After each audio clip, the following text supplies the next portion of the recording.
Good afternoon guys, GTA Cars.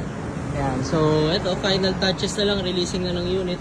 So ayan, nabulang natin yung cabin filter, aircon filter para mapalitan. Ayan, kasi ganyan na pala siya kadumi, kaya medyo imbugaser, no? Pagkaikot, ayan, bagong-bago na yung cabin filter. Kasi may bagong kuya dito, nakabit na. Nakabit na pala. Ayan, by LDB do.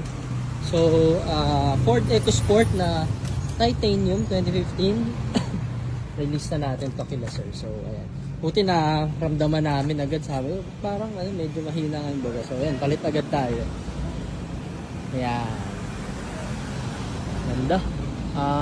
Black na titanium. So, Ford EcoSport. Again, release date natin today. So, ayan po sila. Si ma'am nandun sa loob, tapos si sir. So, ayun lang. Thank you. Ford EcoSport 2015 titanium, mga release date natin today. Ilang ma'am siya kila sir. Yan. Thank you po. Quality car. GTA Cars. So, yun lang. Thank you.